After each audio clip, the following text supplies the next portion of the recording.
ಶುರು ಮಾಡಿ. ನನ್ನ ಹೆಸರು ಹೊಸಕೋಟೆ ಶ್ರೀನಿವಾಸ ಮೂರ್ತಿ ಅಂತ. ನಾನು MBA ಮಾಡ್ಬಿಟ್ಟು IIM ಅಹಮದಾಬಾದ್ ಅಲ್ಲಿ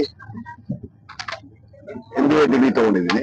ಬಟ್ MBA ಡಿಗ್ರಿ ತಗೊಳೋಕೆ ಮುಂಚೆನೆ ಅಲ್ಲಿ ಪ್ಲೇಸ್ಮೆಂಟ್ ಅಂತ ಒಂದು ಪ್ರೋಗ್ರಾಮ್ ಇರುತ್ತೆ. ಅಂದ್ರೆ ಪ್ಲೇಸ್ಮೆಂಟ್ ಅಂದ್ರೆ ಕೆಲಸ ಸಿಗುತ್ತೆ ಮುಂಚೆನೆ, ಪಾಸ್ ಮಾಡೋಕೆ ಮುಂಚೆ. ಎಲ್ರು ಹುಡುಗರು ಏನ್ ನೋಡ್ತಾರೆ, ದೊಡ್ಡ ದೊಡ್ಡ ಕಂಪ್ನೀಸ್, ಇಂಟರ್ನ್ಯಾಷನಲ್ ಕಂಪ್ನೀಸ್ ಕೆಲಸ ನೋಡ್ತಾರೆ. ಆದ್ರೆ ನಂದು ರೆಕಾರ್ಡ್ ಹೇಗಿತ್ತು ಅಕಾಡೆಮಿಕ್ ಅಂದ್ರೆ ಎಲ್ಲ ಸೆಕೆಂಡ್ ಕ್ಲಾಸ್. ಸೊ ನೋಡ್ದೆ MNC ಬಂದ್ರು, 1, 2 ಎಲ್ಲ ಹುಡುಗರು ರಿಕ್ರೂಟ್ಮೆಂಟ್ ಆಗೋಯ್ತು. ಕೊನೆಯ ದಿವಸನೂ ಬಂತು, ನಂದು ರಿಕ್ರೂಟ್ಮೆಂಟ್ ಆಗ್ಲಿಲ್ಲ. ಒಂದ್ ದಿವಸ ನಂಗೆ ಪ್ಲೇಸ್ಮೆಂಟ್ ಆಫೀಸ್ ಇಂದ ಕಾಲ್ ಬಂತು. ಅಲ್ಲಿ ಹೋದ್ರೆ ಅವ್ರು ಹೇಳೋದು, ನಾಳೆ ಬರ್ತಾ ಇದ್ದಾರೆ ಅಂದ್ರು, ಸ್ವಾಸ್ತಿಕ್ ಆಯಿಲ್ ಮಿಲ್ಸ್ ಅಂತ ಕಂಪ್ನಿ ಬಾಂಬೆಯಿಂದ ಮಾರ್ಕೆಟಿಂಗ್ ಡೈರೆಕ್ಟರ್, ಅವ್ರಿಗೆ ಬೇಕು ಬಟ್ ನೀನ್ ಒಬ್ನೇ ಇದೆಯಾ, ಸೊ ನಿನ್ನ ಸೆಲೆಕ್ಟ್ ಮಾಡೇ ಮಾಡ್ತಾರೆ, ಯೋಚನೆ ಮಾಡಬೇಡ ಅಂತ ಹೇಳೋದು. ನಂಗೆ ಬಹಳ ಖುಷಿ ಆಯ್ತು, ಎಲ್ಲರೂ ಕೆಲಸ ಸಿಗುತ್ತಲ್ಲ ಅಂತ. MNC ಕೆಲಸ ಸಿಗಿಲ್ಲ ಅಂತ ಇಂಟರ್ನ್ಯಾಷನಲ್ ಕಂಪ್ನಿ ಬಹಳ ದುಃಖ ಆಗ್ತಾ ಹೋಯ್ತು. ಫ್ಯಾಮಿಲಿ ಓನ್ ಕಂಪ್ನಿ, ಏನು ಇದು ಬನ್ಯಾ ತರ, ಆ ಕಂಪ್ನಿ ನಾನು ಸೇರ್ಕೊಳ್ಬೇಕಾ? ಶೆಟ್ರು ಅಂತೀವಲ್ಲ ಕರ್ನಾಟಕದಲ್ಲಿ, ಆ ತರ ಸ್ವಲ್ಪ ಸೆಟ್ಗಳು ಬೇಜಾರಾಯ್ತಾ ಹೋಯ್ತು ತುಂಬಾ. ನಮ್ ಫ್ರೆಂಡ್ಸ್ ಎಲ್ಲ MNC, city bank, IBM, American express, Mackenzie consulting company America, BCG America ಎಲ್ಲ ಜಾಯ್ನ್ ಆದ್ರು. ಸೊ ಎನಿವೆ, ಏನೋ ಇಲ್ಲದೆ ಇರೋಕ್ಕಿಂತ ಒಂದ್ ಕೆಲಸ ತಗೊಳ್ಳೋದು ಒಳ್ಳೇದು ಅಂತ ನಾನು ಸ್ವಾಸ್ತಿಕ್ ಆಯಿಲ್ ಮಿಲ್ ಜಾಯಿನ್ ಮಾಡಿದೆ. ಈ ಕಂಪ್ನಿ ಜಾಯಿನ್ ಮಾಡಿದಾಗ ಕೆಲವು ವಿಷಯಗಳು ನೋಡಿ ನಂಗೆ ನನ್ನ ಮನಸ್ಸಲ್ಲಿ ಒಂದು ಖುಷಿ ಬಂತು. ಯಾಕೆ ಅಂತ ಹೇಳಿ, ವರ್ಷಕ್ಕೆ ಒಂದ್ಸತಿ ರೀಜನಲ್ ಮ್ಯಾನೇಜರ್ ಕಾನ್ಫರೆನ್ಸ್ ಆಗ್ತಾ ಇತ್ತು ಇಲ್ಲಿ ಬಾಂಬೆಲಿ. ಅದರಲ್ಲಿ ರೀಜನಲ್ ಮ್ಯಾನೇಜರ್ ಸೇಲ್ಸ್ ಮ್ಯಾನೇಜರ್ಸ್ ಎಲ್ಲ region, north east, Swastik oil mill. So ಆ ಮೀಟಿಂಗ್ಗೆ ನಾವು ಟ್ರೈನಿಂಗ್ ಕೊಡಿಸ್ತಾ ಇದ್ರು. ಅವರು ಬಂದು ಕೂತ್ಕೊಳ್ಳಿ, ಕೇಳಿ ಏನ್ ಹೇಳ್ತಾರೆ ಇವರು ಅಂತ, ಸೀನಿಯರ್ ಪೀಪಲ್.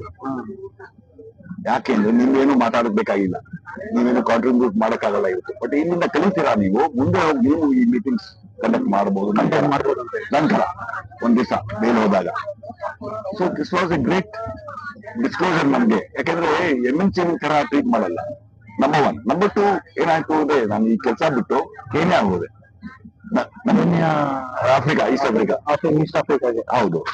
ಅಲ್ಲಿ ನನ್ನ ಬಾಸ್ ಇದ್ದಿದ್ದು ದಿಲೀಪ್ ಖಟಾವ್ ಮಿಲ್ಸ್ ಅಂತ ಬಾಂಬೆಲಿ. ಅವ್ರ ಓನರ್ ಮಗ, ಧರಂಶ್ರೀ ಖಟಾವ್ ಮಗ. ಅವರು ನನ್ಗೆ ಪೂರ್ತಿ ಡಿವಿಷನ್ಗೆ ಹೆಡ್ ಮಾಡಿದ್ರು. ಆಮೇಲೆ 4 ವರ್ಷಕ್ಕೆ ಒಂದ್ಸತಿ ಯುರೋಪ್ ಅಲ್ಲಿ ಒಂದು ಟೆಕ್ಸ್ಟೈಲ್ ಎಕ್ಸಿಬಿಷನ್ ಆಗುತ್ತೆ, ಮೆಷಿನರಿ. ಆ ಎಕ್ಸಿಬಿಷನ್ಗೆ ನನ್ನ ಕಳಿಸ್ತಾ ಇದ್ರು. ಸೊ ಒಂದ್ಸತಿ ಮಿಲಾನೋ ಅಂದ್ರೆ ಇಟಲಿ ಇದೆ, ಅಲ್ಲಿ ಕಳ್ಸಿದ್ರು. 10 ದಿವಸದ ಎಕ್ಸಿಬಿಷನ್. ನಾನು ಹೋದೆ. 6ನೇ ದಿವಸ ನಮ್ ದಿಲೀಪ್ ಖಟಾವ್ ಅಲ್ಲಿ ಬಂದ್ರು. ಏನೋ ಮಷಿನರಿ ಫೈನಲೈಸ್ ಮಾಡಬೇಕಲ್ಲ, ಅದಕ್ಕೆ ಬಂದಿದ್ದೀನಿ, ನೀವು ಬಾ ಕೂತ್ಕೊಳ್ಳ.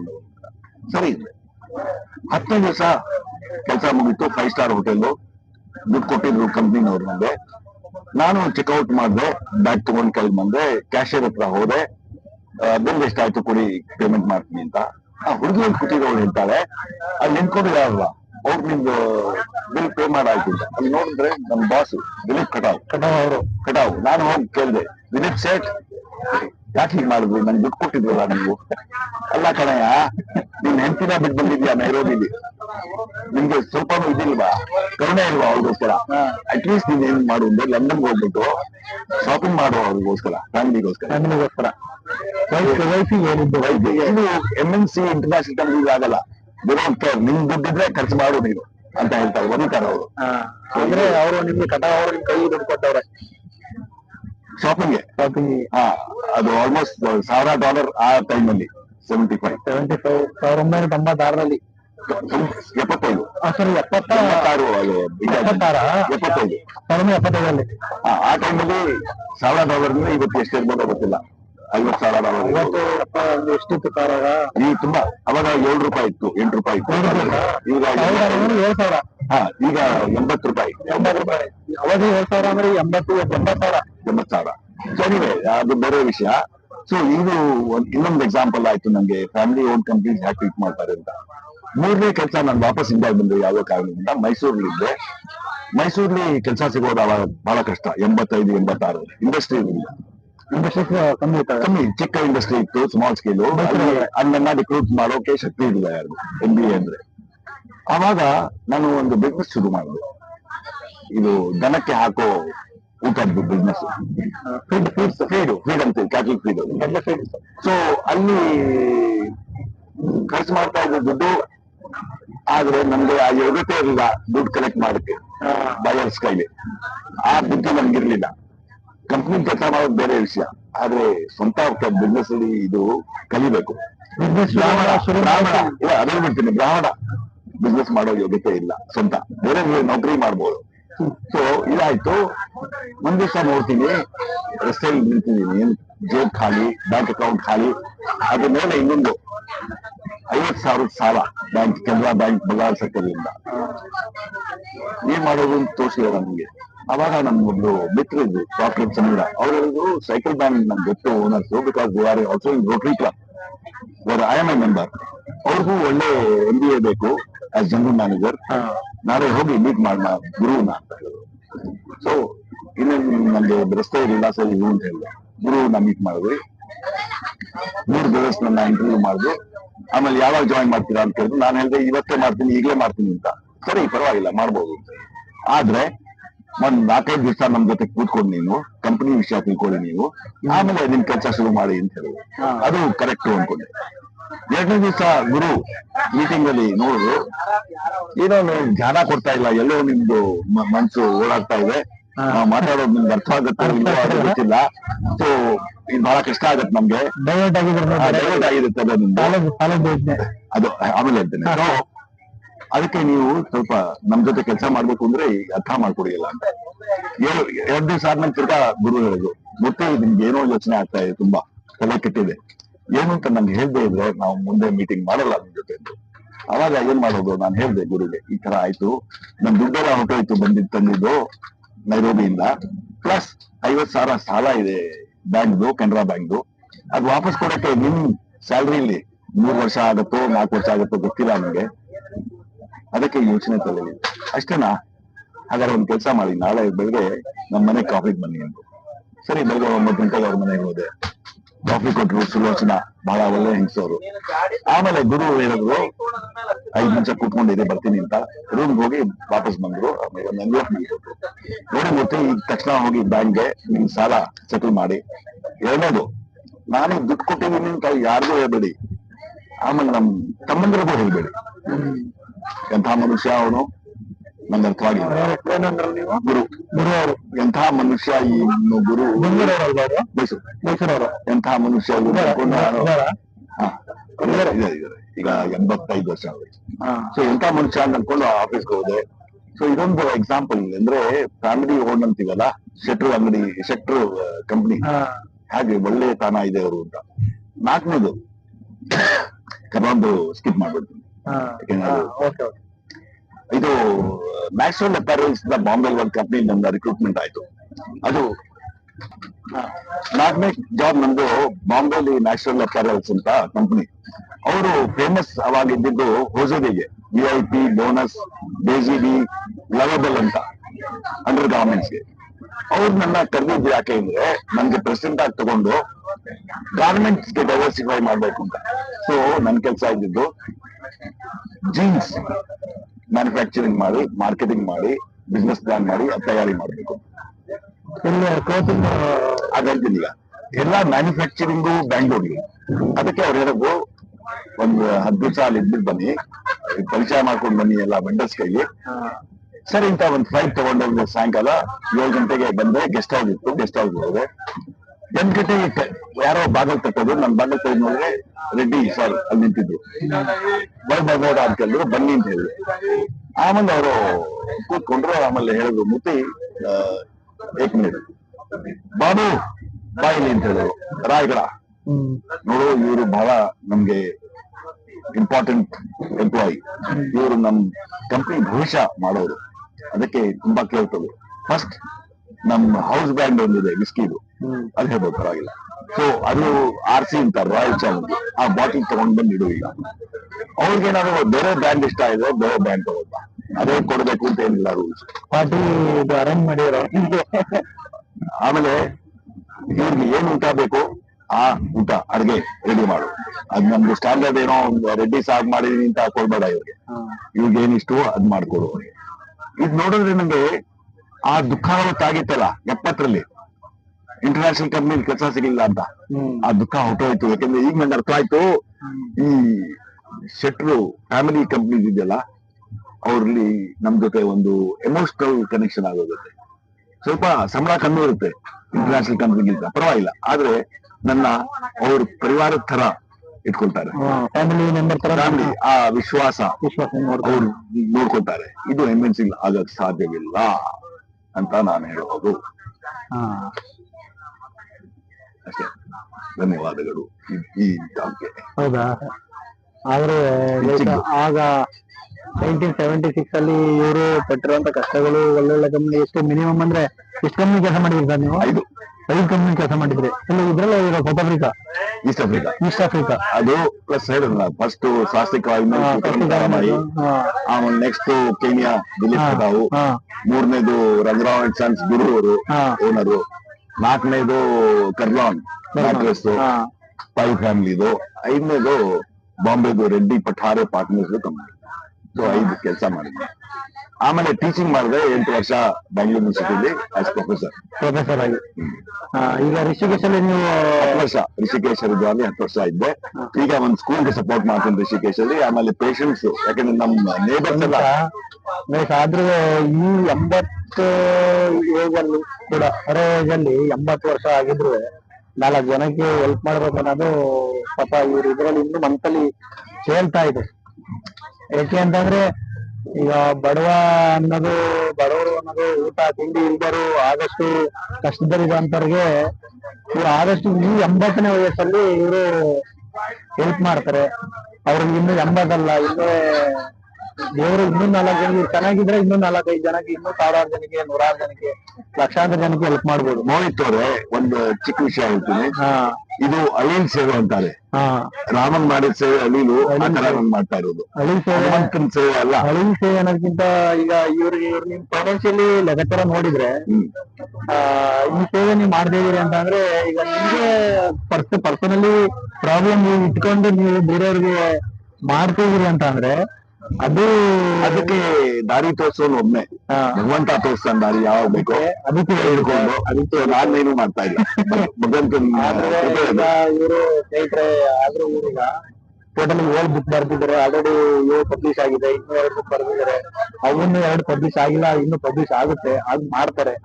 ಈ ವಿಡಿಯೋನಾದ್ರೂ ನೋಡ್ಕೊಂಡು ಈ ವಿಡಿಯೋದಿಂದ ಇವ್ರಿಗೆ ಏನು ಆಗಬೇಕು ನೆಕ್ಸ್ಟ್ ಈ ಫ್ಯೂಚರ್ಗೆ, ಆಮೇಲೆ ಇವ್ರಿಗೆ ಆ ಬುಕ್ ಬರ್ದಿರೋದಕ್ಕೆ ಅದಕ್ಕೆ ಕೃತಜ್ಞತೆಯನ್ನ ಈ ವಿಡಿಯೋ ಮುಖಾಂತರ ಸಲ್ಲಿಸ್ಬೇಕು ಅಂತ ಹೇಳಿ ನಾನು ಕೇಳ್ಕೊಂತೀನಿ. ಆಮೇಲೆ ನಿಮ್ಗೆ ಏನಾದ್ರು ಸ್ಪೆಷಲ್ ಆಗಿ ಏನಾದ್ರು ಅಪ್ರೋಚ್ ಮಾಡಂತ ಇದೆಯಾ ಸರ್? ಇಷ್ಟೇ ಹೇಳ್ಬೋದು ನಾನು. ಈ ಪುಸ್ತಕ ಬರೆಯೋದು ಸುಲಭ ಅಲ್ಲ. ಕಾದಂಬರಿಗಳು, ಕಥೆಗಳು, ಚಿಕ್ಕ ಕಥೆಗಳು ಪಬ್ಲಿಷರ್ಗೆ ತುಂಬಾ ದುಡ್ಡು ಕೊಡ್ಬೇಕು. ಮಾರೋದು ಅವ್ರು ಮಾರಲ್ಲ, ನಾನ್ ಮಾಡ್ಬೇಕು. ಅದು ಮಾರೋದು ಬಹಳ ಕಷ್ಟ. ಯಾಕೆಂದ್ರೆ ಕೆಲವ್ರು ನಂಗೆ ಸಿಕ್ಕಿದ್ದಾರೆ, ಬ್ಯಾಂಕ್ ಮ್ಯಾನೇಜರ್ ಹೇಳ್ತಾರೆ ಆಜ್ ಕೌನ್ ಕಿತಾಬ್ ಪಡ್ತಾ ಓದಲ್ಲ. ಕೆಲವ್ರು ಹೇಳ್ತಾರೆ ಬಿಟ್ಟಿ ಕೊಡ್ತೀಯ ಪುಸ್ತಕ ಅಂತ. ಕೊಡೋದಿಲ್ಲ. ಇನ್ನೊಂದೇನಪ್ಪಾ ಅಂದ್ರೆ ಇವರು ಫ್ಲಿಪ್ಕಾರ್ಟ್, ಅಮೆಜಾನ್ ಅಲ್ಲಿ 2 ಕಡೆ ಸಿಗುತ್ತೆ. 2 ಕಡೆನೂ ಹೊಸಕೋಟೆ ಶ್ರೀನಿವಾಸ ಮೂರ್ತಿ ಹಾಕಿದ್ರೆ ನನ್ ಬುಕ್ಸ್ ಇಲ್ಲ. ಲಿಂಕ್ ಕೊಟ್ಟಿದ್ದಾರೆ. ಇವ್ರ ಬುಕ್ ಬೇಕು ಅಂತ ಅಂದ್ರೆ, ಇವ್ರ ಬುಕ್ ಏನೇ ಬೇಕು ಅಂದ್ರೆ ಇವ್ರ ಹೆಸರಲ್ಲಿ ಗೂಗಲ್ ಅಲ್ಲಿ ಇವರು ಆಲ್ರೆಡಿ ಹೊಸಕೋಟೆ ಶ್ರೀನಿವಾಸ ಮೂರ್ತಿ ಅಂತ ಹೇಳಿ ಗೂಗಲ್ ಅಲ್ಲಿ ಒಳಗಡೆ ಇವರು ಇವಾಗ ಸೇಮ್ ಏನು ಮಾಡುದಿಲ್ಲ, ಓಲ್ಡ್ ಆಗಿ ಕಾಣಿಸ್ತಾರೆ. ಅವ್ರಿಗೆ ನಾನು ವಿಡಿಯೋ ಅಪ್ಲೋಡ್ ಮಾಡಿದ್ದೆ ಫಸ್ಟ್ ಒಂದು. ಆ ವಿಡಿಯೋ ನೋಡಿ ಅವ್ರು ಫೇಸ್ ಕಟ್ಟು ಅವ್ರು ಯಾವ್ದು ಸರ್ ಡೆಲ್ಲಿಲಿ ಇದ್ ಮಾಡ್ತಾರೆ. ಡೆಲ್ಲಿಲಿ ಸೆಮಿನಾರ್ ಮಾಡಿದ್ರು ಕಾಲೇಜ್, ಮೇರಿ ಮ್ಯಾನೇಜ್ಮೆಂಟ್ ಕಾಲೇಜಲ್ಲಿ ಇವರು ಸೆಮಿನಾರ್ ಮಾಡಿರೋದು. ಹಾಗಾಗಿ ನಮ್ಮ ಹೊಸಕೋಟೆ ಶ್ರೀನಿವಾಸ ಮೂರ್ತಿ ಸರ್ಗೆ ಆದಷ್ಟು ಹೆಲ್ಪ್ ಮಾಡ್ಬೇಕು. ಆ ಬುಕ್ಕುಗಳು ಕರ್ನಾಟಕದಲ್ಲ, ಇಂಡಿಯಾದಲ್ಲ, ವರ್ಲ್ಡ್ ಫೇಮಸ್ ಆಗ್ಲೇಬೇಕು ಅಂತ ಹೇಳಿ ನಾವು ಕೇಳ್ಕೊಂತೀವಿ. ಕರ್ನಾಟಕದ ಜನತೆ ಇವ್ರನ್ನ ಕೈ ಹಿಡಿಲೇಬೇಕು. ವರ್ಲ್ಡ್ ಕನ್ನಡಿಗರು, ಭಾರತೀಯರು. ಆಮೇಲೆ ಇವ್ರು ಇಂಗ್ಲಿಷ್ ಕೇಳ್ಬಿಟ್ರೆ ಆಹಾ ನಂಗಾಯ್ತು. ನಮ್ಗೆ ಏನ್ ಸರ್ ಇಂಗ್ಲಿಷ್ ನಿಮ್ದು? ಧನ್ಯವಾದಗಳು ಮೋಹಿತ್. ನಮ್ಗೆ ಇಂಗ್ಲಿಷ್ ಏನಪ್ಪಾ ಅಂದ್ರೆ ನಮ್ಗೆ ನಾವು ಸ್ವಲ್ಪ ಇಂಗ್ಲಿಷ್ ಬರುತ್ತೆ. ನಮ್ಗೆ ಇಂಗ್ಲಿಷ್ ಬರೋದಿಲ್ಲ. ನನಗೆ ಇಂಗ್ಲಿಷ್ ಕಮ್ಮಿ ಬರೋದು. ನಮ್ಗೆ ಇಂಗ್ಲಿಷ್ ಅಷ್ಟು ಫುಲ್ ಅರ್ಥ ಆಗೋದಿಲ್ಲ. ಇಂಗ್ಲಿಷ್ ಬರ್ಬೇಕು ಅಂತೇನಿಲ್ಲ. ಇದೇನಾಯ್ತು ಅಂತ ಅದೇ ಒಂದು ಚಿಕ್ಕತೆ ಹೇಳ್ಬಿಟ್ಟು ಮುಂಚೆ ನಮ್ಮ ಅಪ್ಪ ಸಿಂಧ್ರಿಲಿದ್ರು ಬಿಹಾರ್ಲಿ. ನಾನು ಹೋಗ್ತಾ ಇದ್ದು ಸರ್ಕಾರಿ ಹಿಂದಿ ಮೀಡಿಯಂ ಸ್ಕೂಲಲ್ಲಿ. ಒಂದ್ ದಿವಸ ನಮ್ಮ ಅಪ್ಪ ಕರೆದು ಬಿಟ್ಟು ಕೇಳಿದ್ರು, ನಾನು 8ನೇ ಕ್ಲಾಸ್ ಅಲ್ಲಿ ಇದ್ದೆ ಅಂತ ಅವಾಗ. ಮತ್ತೆ ನೀನು ಏನ್ ಮಾಡ್ಬೇಕು ಅಂತಿದ್ಯಾ ಮುಂದೆ ಅಂತ.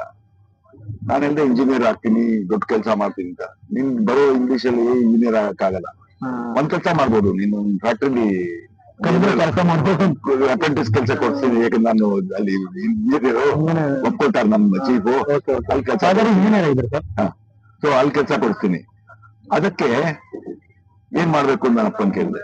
ಏನಿಲ್ಲ, ನಾಳೆಯಿಂದ ನೀನು ನ್ಯೂಸ್ ಪೇಪರ್ ಬರುತ್ತೆ ಕ್ಯಾಲ್ಕಟಾ ಇಂದ, ಸ್ಟೇಟ್ಸ್ಮನ್ ಅಂತ, ಅದನ್ನ ಬೆಳಗ್ಗೆ ಓದ್ಬೇಕು. ಸಾಯಂಕಾಲ ನಾನು ಬಂದಾಗ ಕಾಫಿ ಕೊಡ್ತಿರುವಾಗ ಏನ್ ಬರ್ದಿದ್ದಾರೆ ಅಂತ ಇಂಗ್ಲಿಷ್ ಅಲ್ಲಿ ಜವಾಬ್ ಕೊಡ್ಬೇಕು, ಓದ್ಬೇಕು. ಇದು ಮಾಡಿ ಮಾಡಿ ನಾನು ಇಂಗ್ಲಿಷ್ ಕಲ್ತಿದ್ದು.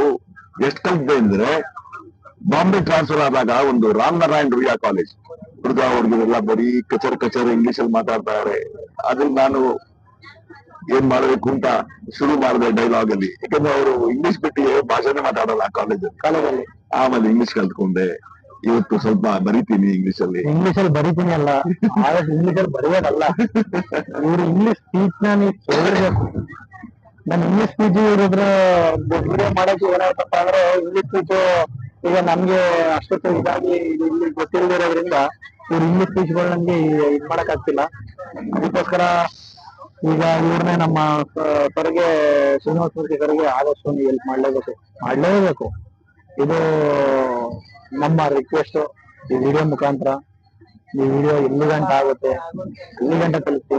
ಕನ್ನಡದಲ್ಲಿ ಐತೆ, ಬುಕ್ ಮಾತ್ರ ಇಂಗ್ಲಿಷ್ ಅಲ್ಲೂ ಐತೆ. ಗೂಗಲ್ ಅಲ್ಲಿ ಸರ್ಚ್ ಮಾಡಿದ್ರು ಶ್ರೀನಿವಾಸ ಮೂರ್ತಿ ಸರ್ ಸಿಗ್ತಾರೆ. ಆಮೇಲೆ ಬುಕ್ಗಳು ಬೇಕು ಅಂತ ಅಂದ್ರೆ ಫ್ಲಿಪ್ಕಾರ್ಟ್ ಅಲ್ಲಿ, ಅಮೆಜಾನ್ ಅಲ್ಲಿ ಲಿಂಕ್ ಅಪ್ ಆಗಿದ್ದಾರೆ. ಬುಕ್ ನ ಇವರು ಯಾವ ತರ ಇದು ಅದರಿಂದ ಡೈರೆಕ್ಟ್ ಆಗಿ ಹೋಗುತ್ತಲ್ಲ ಸರ್? ಅದು ಡೈರೆಕ್ಟ್ ಆಗಿ ಅದು ಡಿಸ್ಕೌಂಟ್ ಮೇಲೆ ಇದೆ. ಡಿಸ್ಕೌಂಟ್ ಏನ್ ರೇಟ್ ಇದೆ? 200 ರೂಪಾಯಿ ಪುಸ್ತಕ 170ಕ್ಕೆ 60ಕ್ಕೆ ಸಿಗುತ್ತೆ. ಅದು ಈಗ ಬೇರೆ ಬೇರೆ ಪ್ರೈಸ್ ಇದೆ.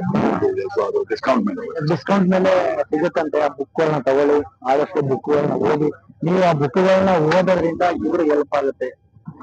ಬುಕ್ ತಗೊಂಡ್ರೆ ನೀವು ಪರ್ಚೇಸ್ ಮಾಡಿದ್ರೆ ಮಾತ್ರ ಈ ವಿಡಿಯೋ ಮಾಡಿದ್ಕೆ ಇವ್ರನ್ನ ನಾವು ನಿಮ್ಮನ್ನ ಪರಿಚಯ ಮಾಡ್ಕೊಟ್ಟಿದ್ಕೆ ಅನುಕೂಲ ಆಗುತ್ತೆ. ಆಮೇಲೆ ಆ ಬುಕ್ ದುಡ್ಡು ಬರುತ್ತೆ ಅಂತ ನಾನು ಆಸೆ ಪಡ್ತಿಲ್ಲ. ಅದು ಹೋಯ್ತು, ದುಡ್ಡು ಪಬ್ಲಿಷರ್ ಕೊಟ್ಟಾಯ್ತು. ಆದ್ರೆ ಒಂದು ಹೆಸರು ಸಿಗುತ್ತೆ, ಖುಷಿ ಕೊಡ್ತೀನಿ. ಯಾವಾಗ ನೀವೆಲ್ಲ ಓದಿ ಚೆನ್ನಾಗಿದೆ ಬುಕ್ ಅಂತ ಹೇಳಿದ್ರೆ ಖುಷಿ ಆಗುತ್ತೆ. ನೀವೆಲ್ಲ ಯಾರ್ಯಾರೋ ಬುಕ್ ಓದ್ತೀರಿ, ಆ ಬುಕ್ ಅನ್ನ ಯಾರು ಓದ್ತೀರಿ ಅವ್ರೆಲ್ಲ ಕೂಡ ನಾನು ಡಿಸ್ಕ್ರಿಪ್ಷನ್ ಅಲ್ಲಿ ಈ ಲಿಂಕ್ ಅನ್ನ, ಇವ್ರ ನಂಬರ್ನ ಆಡ್ ಮಾಡ್ತೀನಿ. ಅವ್ರಿಗೆ ಏನ್ ಹೆಲ್ಪ್ ಮಾಡ್ಬೇಕು ಅಂದ್ರೆ ಡೈರೆಕ್ಟ್ ಆಗಿ ಅವ್ರಿಗೆ ಹೆಲ್ಪ್ ಮಾಡ್ಬಹುದು. ಫೀಡ್ಬ್ಯಾಕ್ ಕೊಡಿ. ಫೀಡ್ಬ್ಯಾಕ್ 100% ಬೇಕು. ಯಾರು ಈಗ ಒಂದ್ ಸೆಕೆಂಡ್ ವಿಡಿಯೋ ನೋಡಕ್ ಬಂದ್ರು ಕೂಡ ಸ್ಕಿಪ್ ಮಾಡಿದ್ರೆ ಕೊನೆವರೆಗೂ ನೋಡಿ, ಕೊನೆವರೆಗೂ ವಿಡಿಯೋ ನೋಡ್ಬೇಕಿದೆ. ಯಾಕೆಂದ್ರೆ ಆ ಬುಕ್ ಅಲ್ಲಿ ಕೊನೆವರೆಗೂ ಈ ವಿಡಿಯೋ ನೋಡಿದ್ರೆ ಮಾತ್ರ ಇವ್ರ ಇಂಟರ್ವ್ಯೂ ಮಾಡಿದ್ದು, ಇವ್ರ ಬಗ್ಗೆ ಕತೆ ಕೇಳಿದ್ದು, ಜೀವನದ ಕತೆ ಇವರ ಪ್ರಸ್ತುತಪಡಿಸಲಿಕ್ಕೆ ನನಗೂ ಒಂದು ಹೆಮ್ಮೆ ಆಗುತ್ತೆ ಸರ್. ಈ ವಿಡಿಯೋ ಮುಖಾಂತರ ಏನಾದ್ರು ಇವ್ರಿಗೆ ಒಳ್ಳೇದಾಯ್ತು ಅಂದ್ರೆ ಇವ್ರಿಗೆ ನನಗೂ ಒಳ್ಳೇದಾಯ್ತು. ನಮಗೆ ಒಳ್ಳೆ ಹೆಸರು ಮಾಡ್ಬೇಕು. ನಾನು ಒಬ್ಬ ಹೊಸ ಯೂಟ್ಯೂಬರ್ ಆಗಿ ಈಗ is A great soldier of the Indian army infantry. Sir, ನನ್ನ ಆಸೆನೂ ಅಷ್ಟೇ. ನಾನಾದ್ರೆ ದುಡ್ಡಿಲ್ಲ, ಆದ್ರೆ ನನಗೆ ಜನಗಳಿಗೋಸ್ಕರ ಜನರ ಸೇವೆನೆ ಮಾಡ್ಬೇಕು ಅಂತ ಆಸೆ. ಒಳ್ಳೆಯದು. ಜನರ ಸೇವೆ ಮಾಡಕ್ಕೆ ದುಡ್ಡಂತೂ ಬೇಕಿಲ್ಲ. ದುಡ್ಡಂತೂ ಅದು ಸರಿಯಾಗಿರೋದ್ರಿಂದ ಬರ್ತಾರೆ. ಈಗ ರೋಡ್ ಹೋಗೋರ್ನ ಬಿದ್ದಿರೋರ್ನ ಎತ್ತಿ ನಿಲ್ಸೋಕೆ ದುಡ್ಡು ಬೇಕಾಗಿಲ್ಲ. Correct, exactly. ಬಿದ್ದಿರೋರ್ನ ಆಕ್ಸಿಡೆಂಟ್ ಆಗಿ ಕರ್ಕೊಂಡೋಗಿ ಹಾಸ್ಪಿಟ್ಲಿಗೆ ಸೇರ್ಸೋಕೆ ದುಡ್ಡು ಬೇಕಾಗಿಲ್ಲ. ಅವ್ರನ್ನ ಕರ್ಕೊಂಡೋಗ್ಬಿಟ್ಟು ಹಾಸ್ಪಿಟ್ಲಿಗೆ ಮಾತ್ರ ಮಾಡ್ತಿರೋದು ಏನ್ ಸಲ ಹೇಳುದು ನಾನು. ಅವ್ರು ಇವ್ರು ದುಡ್ಡು ಖರ್ಚು ಮಾಡ್ತಿಲ್ಲ. ಈಗ ನಾನಾದ್ರೂ ಅಷ್ಟೇ ಮಾಡೋದು, ದುಡ್ಡು ಖರ್ಚು ಮಾಡಕ್ಕಾಗ್ತದೆ. ಯಾಕೆ ನಾವು ನಮ್ ಫೈನಾನ್ಷಿಯಲಿ ನಾವು ಲಕ್ಷಾಂತರ ರೂಪಾಯಿ ಕೋಟ್ಯಾಂತರ ಇನ್ವೆಸ್ಟರ್ ಏನಲ್ಲ ನಾವು. ಯಾಕೆಂದ್ರೆ 4 ಜನ ಕರ್ಕೊಂಡು ಹೋಗ್ಬಿಟ್ಟು ಸಡನ್ ಆಗಿ ಅಡ್ಮಿಟ್ ಮಾಡ್ಬಿಟ್ಟು 5 ಲಕ್ಷ ಡೆಪಾಸಿಟ್ ಮಾಡ್ತಾರೆ, ಆಗಲ್ಲ. ಅದಕ್ಕೆ ಗವರ್ಮೆಂಟ್ ಹಾಸ್ಪಿಟಲ್ ಅಂತ ಎಲ್ಲೇ ಹೋದ್ರು ಎಲ್ಲೇ ಹೋದ್ರು ಖರ್ಚು ಕಮ್ಮಿ ಅಂತ. ಜನರ ಸೇವೆಗೋಸ್ಕರ, ಜನಸೇವೆಗೋಸ್ಕರ, ಜನಗಳಿಗೋಸ್ಕರ ನಮ್ಮ ಜೀವನನ ಮುಡುಪಾಗಿಡೋಣ. ಅವರಿಗೋಸ್ಕರನೇ ಇರಲಿ. ನಾವು ಹುಟ್ಟಿರೋದೇ ಜನಗಳಿಗೋಸ್ಕರ, ನಾವು ಹುಟ್ಟಿರೋದೇ ಪಬ್ಲಿಕ್ಗೋಸ್ಕರ. ನಾವು ಬದುಕಿರೋದು ಆಗಲ್ಲ. ನಾವು ಬದುಕಿರೋದು ಬರೀ ನಮ್ಮ ಹೊಟ್ಟೆ ತುಂಬ ಒಂದು ಹೊತ್ತು ಊಟ, ಒಂದು ಚಪಾತಿ ಇಷ್ಟು ರೈಸ್ ತಿನ್ನೋದು ನಾವು ತಿನ್ನೋದು ಅಷ್ಟೇ ಅಷ್ಟೇ ಅಷ್ಟೇ. ಒಂದು ಮನೆ ಕಟ್ತೀವಿ ಆ ಮನೆಗೊಂದು ಕಾರ್ ಬಿಟ್ರೆ ಏನು ಇಲ್ಲ. ನೀವು ಬೆಂಗಳೂರಲ್ಲಿ 10 ಪ್ಲಾಟ್, ಮೈಸೂರಲ್ಲಿ 10 ಪ್ಲಾಟ್ ಇದಾವೆ ತುಂಬಾ ಜನ. ಅವಶ್ಯಕತೆ ಇಲ್ಲ.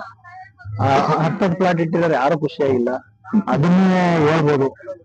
ಒಂದು ಅದು ಜಾಸ್ತಿ ಬೆಳಕಪ್ಪ ಅವ್ರವ್ರ ಅಲ್ಲಲ್ಲ, ನಾನು ನಿಮ್ಗೆ ಹೇಳ್ತಾ ಇರೋದು ನಿಮ್ ಖುಷಿ, ನಿಮ್ಗೋಸ್ಕರ ನೀವು ಮಾಡ್ತಿರೋದಕ್ಕೋಸ್ಕರ ಹೇಳ್ತಿರೋದು.